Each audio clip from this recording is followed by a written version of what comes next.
The history of Brazil spans over 10,000 years of human habitation, transitioning from a vast network of indigenous tribes to a Portuguese colony, a sovereign empire, and ultimately the largest republic in South America. Pre-Cabroline era, before 1500. Indigenous societies. Millions of indigenous people lived in the territory, split into roughly 1,200 tribes, major groups. The Tupi-Guarani dominated the coast, while the Yanomami and Munduruku inhabited the interior lifestyle. Communities were semi-nomadic, relying on hunting, fishing, and small-scale agriculture without a written language. Colonial period, 1500 to 1822. Portuguese arrival. Navigator Pedro Alvares Cabral officially claimed the land for Portugal on April the 22nd, 1500. The naming, the colony, was named after Brazilwood, pau-brasil, a coastal tree prized for producing a vibrant red dye sugar and slavery.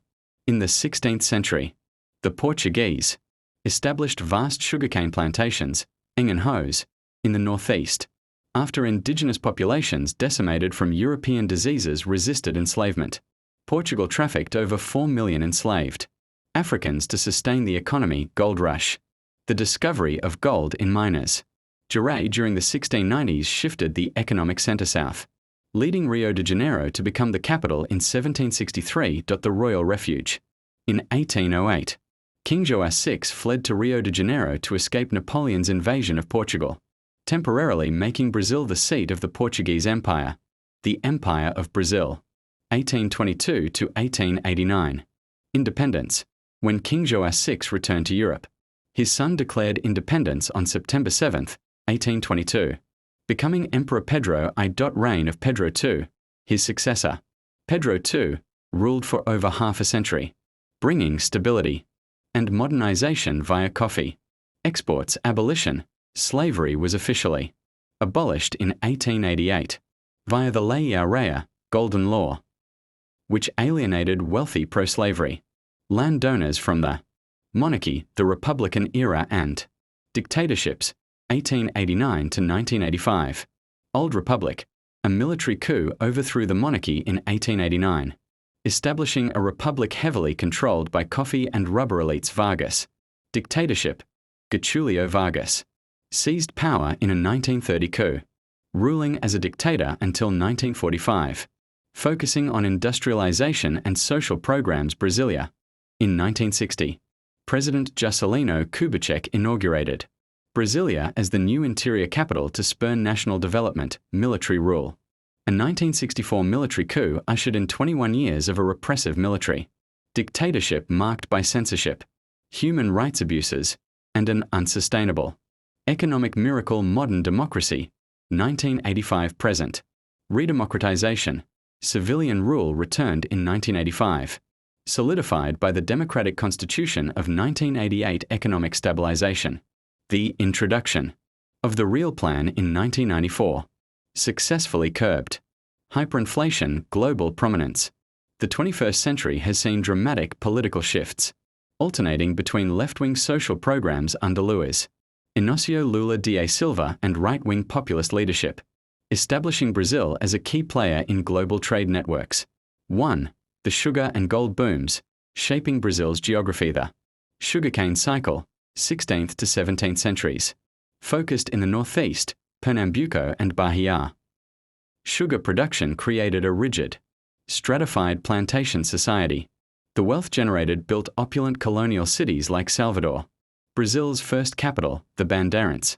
These were explorers and fortune hunters from São Paulo who ventured deep into the South American interior, while they expanded Brazil's borders far beyond the original Tordesillas Treaty Line. They also hunted indigenous people for slavery and searched for precious metals. The Gold Rush. 18th century. The discovery of gold in miners Jaray in the 1690s triggered the world's first great modern gold rush. Over 800,000 immigrants, mostly Portuguese, arrived, and hundreds of thousands of enslaved Africans were forced into the mines. This shifted Brazil's economic power from the sugarcane growing north to the mineral-rich southeast. 2. The Golden Law and the fall of the empire. 1888 to 1889. The abolition movement. Throughout the 19th century, pressure from Great Britain and internal abolitionist groups grew. Intellectuals. Escaped slaves, who formed runaway communities called Quilombos. And politicians fought to end human bondage. The Lei Áurea. On May 13, 1888, Princess Isabel signed the Golden Law, making Brazil the last country in the Western Hemisphere to abolish slavery. The coup of 1889. The law provided no financial compensation to former slave owners. Furious, the powerful landowning elite withdrew their support from Emperor Pedro II. Just 1 year later, a coalition of coffee oligarchs and military officers staged a peaceful coup, forcing the royal family into exile and declaring Brazil a republic. 3. The 1964 coup and the lead years. Anos de Chumbo. The Cold War context. In the early 1960s, President João Goulart proposed radical left-wing reforms, including land redistribution and voting rights for the illiterate, amid Cold War tensions and fears of a communist revolution. The Brazilian military, backed by the United States, staged a coup on March 31, 1964. Institutional acts. The military regime gradually stripped away civil liberties. Institutional Act No. 5, AI5, in 1968 closed Congress, suspended habeas corpus, and institutionalized strict state censorship, resistance, and legacy. This period saw the rise of urban guerrilla movements, student protests, and strikes. The regime responded with the systematic torture, exile, and forced disappearance of dissidents. The economic stagnation and hyperinflation of the early 1980s eventually forced the military to negotiate a transition back to civilian rule. 1920s and 1930s. They were forced to recruit the best talent regardless of race, breaking down rigid social barriers. The fusion, Ginga and Joga Bonito. The true magic happened when samba and football fused culturally. Afro-Brazilian players brought the body movements, deception, and rhythm of samba and capoeira onto the football pitch. This gave birth to Ginga, a fluid, rhythmic, and highly improvisational style of play instead of the rigid, physical tactics imported from Europe. The Brazilian style prioritized joy, individual creativity, and flair. This unique cultural expression was dubbed Joga Bonito, / the beautiful game / led by icons like Pelé and Garrincha. This style dominated the world stage, culminating in Brazil winning 3 World Cups between 1958 and 1970, cementing the nation's identity as the global home of football. 1. Amazon conservation. Today global shield. The Amazon absorbs carbon and regulates global weather patterns, deforestation, cattle ranching, soy farming, and illegal logging destroy massive forest areas. Current policy. Under President Lula, Brazil aims for zero deforestation by 2030. 1. Enforcement. Satellite monitoring tracks destruction, and environmental police raid illegal mining sites. 2. The legacy of Pelé. Icon. Pelé is widely considered the greatest football player of all time. World records. He remains the only player to win 3 World Cups, 1958, 1962, 1970. Cultural impact. He popularized Joga Bonito globally, using his fame to promote peace. National treasure. The government declared him a national treasure to prevent European transfer. 3. The building of Brasilia's goal. In 1956, Brazil decided to move the capital inland to develop the interior. The dream. Architects Oscar Niemeyer and Lucio Costa designed the entire utopian city. The design, from above. The city is shaped like a giant airplane. The style. It is world famous for its sleek, futuristic white concrete architecture. Brazil's economic future green leader. Brazil dominates global exports of soy, beef, and coffee while leading in green energy like ethanol. Tech hub. Sao Paulo has become the primary financial and startup hub of Latin America. Tax reform. A landmark tax reform passed recently aims to simplify the country's complex business system to boost growth. 2. Famous Local festivals: Rio Carnival. The world's largest street party. Famous for its massive samba school parades, Bumba Mu Boy. A vibrant folk festival. In the northeast celebrating a mythical oxes. Resurrection, Festa Junina, June festivals honoring Catholic saints with bonfire dances, straw hats. And corn-based foods. Point 3. Traditional foods: feijoada. The national dish, a rich black bean stew cooked with pork and beef, served with rice, pão de queijo, popular. Chewy cheese bread balls made from cassava flour, churrasco. Traditional Brazilian barbecue featuring various meats grilled on large skewers over open fire. 1. Recipe for feijoada, simplified. The base, black beans simmered for hours with garlic, onions, bay leaves, and oranges. The meats, smoked sausage, bacon, pork ribs, and beef jerky are cooked directly inside the beans. The sides. Serve hot with white rice, sautéed collard greens, and orange slices to help digestion. The topping. Sprinkled with toasted cassava flour, farofa. For a crunchy texture. Point 2. Travel. Tips for Carnival: book early, flights and hotels. In Rio or Salvador, sell out months in advance. Blocos. Skip the expensive stadium seats. The best parties are free street parades called blocos. Safety. Keep phones and wallets in a hidden fanny pack underneath your clothes. Stay hydrated. Brazilian summer peaks during Carnival. So drink plenty of water and use sunscreen. Point 3. Brazil's top. Export soybeans. Brazil is the world's largest producer and exporter of soy crude petroleum. Large offshore oil reserves make petroleum a massive economic driver. Iron ore. Massive mining operations export raw iron worldwide for steel. Production: agriculture.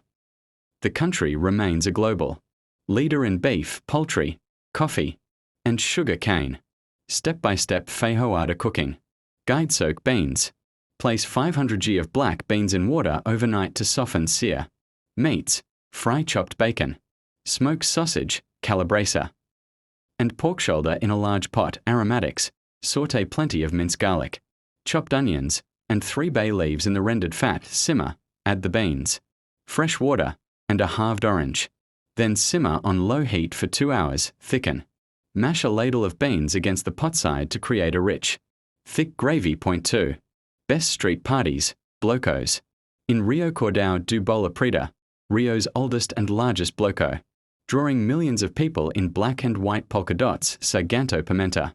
A wildly popular street party that plays Beatles hits arranged into traditional samba rhythms. Banda de Ipanema. A historic beachfront parade famous for its colorful, welcoming, and high-energy atmosphere. Carmelitas. A themed party based on a legend about a nun who escapes her convent to dance. Samba. Point 3. Brazil's main trading partners: China, the absolute largest buyer, purchasing the vast majority of Brazil's soy, iron ore, and crude oil. United States, the top destination for Brazil's manufactured goods, steel, aircraft, and coffee. Argentina, the primary regional partner within the Mercosur trade bloc, buying mostly cars and industrial parts. European Union, a major market for Brazilian agricultural products, especially coffee, beef, and fruit. Modern political transitions. 2010s present. The Rousseff presidency. Dilma Rousseff became Brazil's first female president in 2011, continuing Lula's social policies before facing a severe economic recession. Operation Car Wash, Lava Jato, launched in 2014. This massive anti-corruption investigation uncovered billions in bribes, involving political elites and their state oil company, Petrobras. Impeachment and shift. Amidst public protests and economic stagnation, Rousseff was impeached in 2016, leading to a period of deep political polarization. The rise of populism and current era. The Bolsonaro administration. 2019 to 2022 right-wing populist Jair Bolsonaro was elected on an anti-establishment platform, prioritizing economic deregulation, conservative social policies, and an opening of the Amazon to commercial development. The COVID-19 pandemic. Brazil became one of the hardest-hit countries globally, sparking intense domestic debates over public health policies. vaccination campaigns, and state lockdowns. Lula's return. In a historic political comeback, Luiz Inácio Lula da Silva won the 2022 presidential election, returning to office in 2023, with a focus on rebuilding, environmental protections, international alliances, and social safety nets. Point 1. Operation Car Wash, Lava Jato. The scheme began in 2014 as a money laundering probe and uncovered a massive kickback system involving the state oil company, Petrobras, major construction firms, and top politicians. The impact: over 200 people were convicted, billions of dollars were recovered, and it deeply shattered public trust in traditional political parties.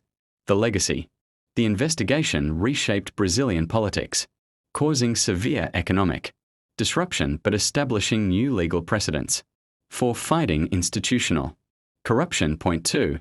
The 2022 election and Lula's return. The context: the 2022 presidential race was the most polarized in modern Brazilian history, pitting right-wing incumbent Jair Bolsonaro against left-wing former president Lula. The result: Lula won a historically tight runoff election, returning to power in 2023 for a third term. Current status: under the current administration, the focus has shifted toward aggressive environmental conservation goals for the Amazon and rolling out consumer stimulus packages to support household income.